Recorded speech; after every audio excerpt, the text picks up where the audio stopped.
हर हर महादेव। ओम नमः शिवाय। भक्तों, स्वागत है आप सभी का एक बार फिर से प्राचीन ज्ञान पर। भक्तों, अगर आप अपनी लाइफ में कुछ नया सीखना चाहते हैं तो चैनल को सब्सक्राइब जरूर करिएगा। सावन के महीने में भगवान शिव की पूजा पाठ का विशेष महत्व रहता है और भक्तों, सावन का आखिरी सोमवार 19 अगस्त को पड़ रहा है। इस माह में भोलेनाथ की कृपा प्राप्त करने के लिए व्रत रखते हैं, कावड़ यात्रा पर जाते हैं, शिवलिंग को विशेष रूप से सजाते हैं और कई तरह के जतन करते हैं। सभी का मकसद शिव जी को खुश करना होता है। भक्तों, कहा जाता है, इस महीने जो व्यक्ति शिव जी को प्रसन्न कर देता है उसकी हर मनोकामना पूर्ण होती है। लेकिन क्या आप जानते हैं कि सावन के महीने में कुछ खास चीजों को घर लाना बेहद शुभ माना जाता है। यदि आप सावन माह में इन चीजों को अपने घर लाते हैं तो शिव जी प्रसन्न होकर आपकी हर मनोकामना शीघ्र पूर्ण कर देते हैं। ये सभी चीजें महादेव को अत्यंत प्रिय है। भक्तों, भगवान भोलेनाथ भोले भंडारी है। वे थोड़े से प्रयास से ही प्रसन्न हो जाते हैं। जो व्यक्ति भगवान भोलेनाथ के इन प्रिय वस्तुओं में से कोई एक वस्तु सावन माह में अपने घर ले आता है तो भोलेनाथ उसके जीवन की सभी परेशानियों को दूर कर देते हैं। उस व्यक्ति को फिर कभी भी जीवन में धन की कमी नहीं होती। भगवान भोलेनाथ उसे मनचाहा वरदान देते हैं। तो आइए भक्तों, जानते हैं ऐसी कौन सी वस्तुएं हैं जिन्हें घर लाने से भगवान भोलेनाथ बिना पूजा और व्रत के ही प्रसन्न हो जाते हैं। लेकिन भक्तों, उससे पहले आपसे रिक्वेस्ट करते हैं कि वीडियो को लाइक जरूर करिएगा, दोस्तों को शेयर कर दीजिएगा और अगर आपने अभी तक चैनल को सब्सक्राइब नहीं किया है तो चैनल को सब्सक्राइब करके बेल आइकन जरूर दबाएं और कमेंट बॉक्स में सच्चे दिल से हर हर महादेव, जय भोलेनाथ अवश्य लिखें। तो आइए अब जानते हैं महादेव के प्रिय वस्तुओं के बारे में। भक्तों, सबसे पहली चीज है भस्म। भस्म भोलेनाथ को सबसे अधिक प्रिय है। सावन मास में आप शिव मंदिर से भस्म लाकर पूजा स्थल में रख सकते हैं। इस भस्म के साथ शिव पूजा करने से बहुत लाभ होता है और बची हुई भस्म को तिजोरी में या धन संग्रह के स्थान पर रखा जा सकता है। इससे धन की कभी कमी नहीं होती और भोलेनाथ की कृपा से सभी कष्ट दूर हो जाते हैं। भक्तों, दूसरी चीज है रुद्राक्ष। रुद्राक्ष भी भोलेनाथ को अत्यंत प्रिय है। मान्यता है कि शिव जी साक्षात इसी रुद्राक्ष में निवास करते हैं। रुद्राक्ष को सावन माह में घर लाने से सुख, सौभाग्य और समृद्धि की प्राप्ति होती है। इसके अलावा शिव जी की कृपा से जीवन की कई समस्याओं से छुटकारा मिल जाता है। भक्तों, रुद्राक्ष एक प्रकार का फल होता है। इसे शिव जी का ही अंश माना जाता है। शिव पुराण में बताया गया है कि रुद्राक्ष की उत्पत्ति शिव जी के आंसुओं से हुई है। अगर आप रुद्राक्ष की माला धारण करने के बारे में सोच रहे हैं तो सावन का महीना इसके लिए सबसे उत्तम है। मान्यता है कि रुद्राक्ष को धारण करने से न सिर्फ आपके ऊपर सभी प्रकार के अशुभ ग्रहों का प्रभाव कम होता है, बल्कि यह शांति और सुकून भी प्रदान करता है। दो मुखी रुद्राक्ष को धारण करने से आप अपने परिवार के लोगों में संतुलन स्थापित कर सकते हैं। भक्तों, आप चाहे तो गौरी शंकर रुद्राक्ष को पहनकर अपने वैवाहिक संबंधों में मिठास को बढ़ा सकते हैं। भक्तों, अगली वस्तु है गंगा जल। भोलेनाथ को जल एवं गंगा जल दोनों ही प्रिय होते हैं। यही वजह है कि शिवलिंग पर बस एक लोटा जल चढ़ाने से ही शिव जी प्रसन्न हो जाते हैं। गंगा जल महादेव को अत्यधिक प्रिय है। गंगा जी को महादेव ने अपने सिर पर विराजमान किया हुआ है। ऐसे में यदि आप सावन के महीने में गंगा जल लाकर उसे शिव जी का अभिषेक करें तो आपको उनका आशीर्वाद जरूर प्राप्त होगा। भोलेनाथ आपके घर में धन की वर्षा कर देंगे। आपको कभी आर्थिक तंगी का सामना नहीं करना पड़ेगा। थोड़ा सा गंगा जल सावन के माह में अपने मंदिर में लाकर अवश्य ही रखना चाहिए। ऐसा करने से भोलेनाथ का आशीर्वाद सदा बना रहता है। अगली चीज है बेलपत्र। भक्तों, पौराणिक कथाओं में शिव पूजा में बेलपत्र के महत्व को बताया गया है। मान्यता है कि सावन मास में शिव जी को बेलपत्र अर्पित करने से हर मनोकामना पूर्ण होती है। लेकिन यदि सावन माह में बेलपत्र आसानी से न मिले तो आप चांदी का बेलपत्र बनवाकर उसे घर ले आए और फिर उसे शोध कर रोजाना शिव जी को अर्पित करें और सावन माह के बाद इसे अपने धन रखने के स्थान पर तिजोरी में रख दें।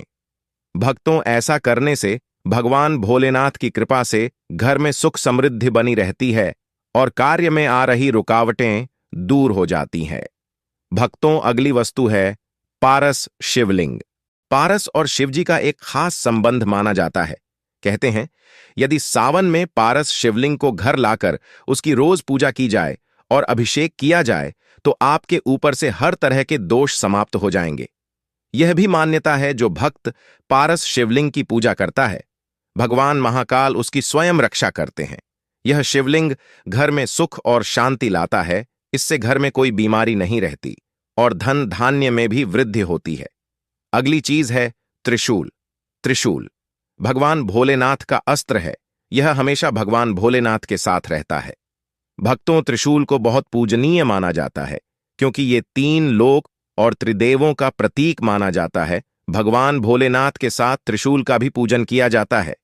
त्रिशूल का पूजन करने से नकारात्मक ऊर्जा का नाश होता है और शत्रुओं से लड़ने की ताकत भी मिलती है।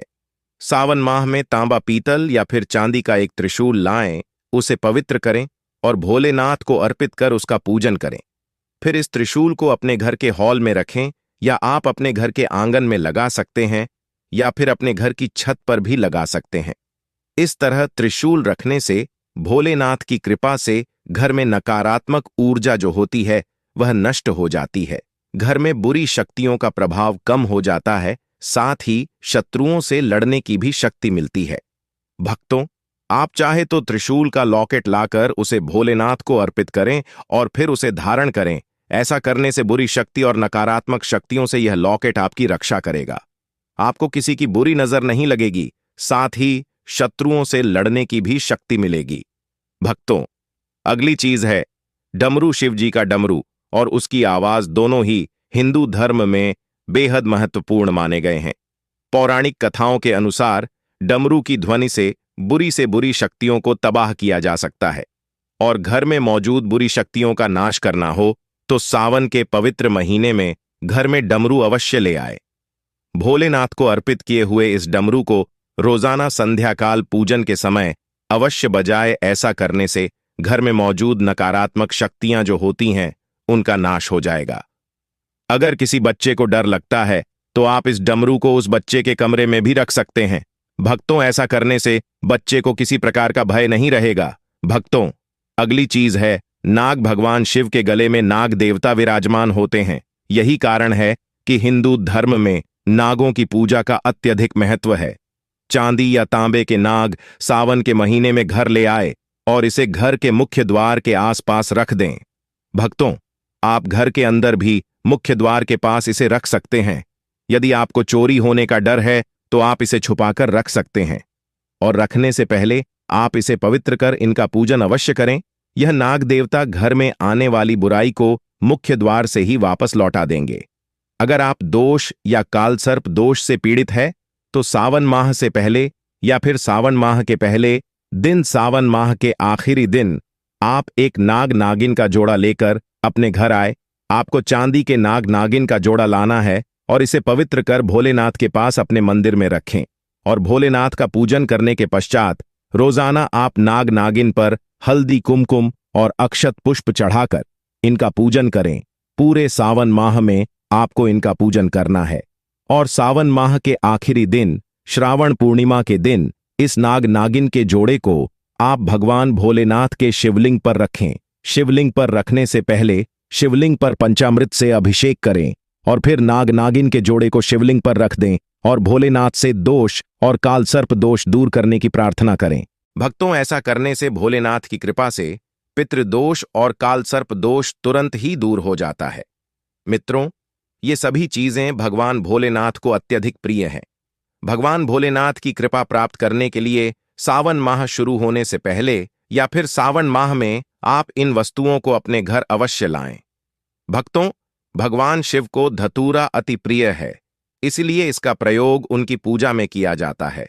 मान्यता है कि ऐसा करने से व्यक्ति भय मुक्त होता है और उसके जीवन में समस्याओं का निवारण शीघ्र हो जाता है। सावन के महीने में आप घर के बाहर धतूरे का पौधा लगा सकते हैं। भक्तों, श्रावण मास को लेकर शिव पुराण में यह कथा बताई गई है कि सावन के महीने में ही समुद्र मंथन हुआ था। इसी महीने में भगवान शिव ने मंथन से निकले हलाहल विष को अपने कंठ में धारण किया था और इस वजह से उनका कंठ नीला हो गया था। भगवान शिव का एक नाम नीलकंठ होने के पीछे यही वजह है। इसी प्रकार से आज के युग में भी अगर कहीं किसी स्थान पर बुरी शक्तियों का अत्याचार बढ़ जाता है तो भगवान शिव किसी न किसी रूप में वहां आकर बुरी शक्तियों का नाश करते हैं। दोस्तों, शास्त्रों के अनुसार माना जाता है कि एक त्रिशूल अगर किसी मंदिर में भेंट किया जाए, यह अपने हाथों से खुद लगाया जाए, तो ऐसे व्यक्ति को जन्मों जन्मों तक गरीबी का सामना नहीं करना पड़ता। भगवान शिव की कृपा ऐसे व्यक्ति पर हमेशा बनी रहती है। सावन सोमवार पर मंदिरों में एक त्रिशूल अवश्य दें। खास सावन सोमवार के दिन ही ऐसा करें, लेकिन बाकी दिन भी आप ऐसा कर सकते हैं। दोस्तों, सावन सोमवार पर मोरपंख अवश्य घर में लाना चाहिए। किसी खास मौके पर ही मोरपंख घर में लाना चाहिए। बहुत ही शुभ और मंगलकारी माना जाता है। मोरपंख कई शक्तियों से भरा पड़ा है। जहां होता है मोरपंख, उस घर में गरीबी कभी नहीं आती। ऐसे घर पर सदैव भगवान कृष्ण की कृपा हमेशा बनी रहती है। दोस्तों, शिव पुराण के अनुसार माना जाता है कि सावन सोमवार पर व्रतधारी को धतूरा अवश्य खा लेना चाहिए। भले ही आप थोड़ा सा खाएं, लेकिन जरूर खाएं, इससे व्रत पूरा हो जाता है। इस दिन धतूरा खाने से संपूर्ण फलों की प्राप्ति हो जाती है। अगर आप धतूरा नहीं खाते हैं तो इसे थोड़ा बहुत चख लें। भक्तों, अगर आपको यह प्राचीन ज्ञान चैनल के माध्यम से प्राचीन जानकारी अच्छी लगी हो तो वीडियो को लाइक कर दीजिए और कमेंट बॉक्स में सबसे दिल से हर हर महादेव जय भोलेनाथ अवश्य लिख दीजिए। धन्यवाद।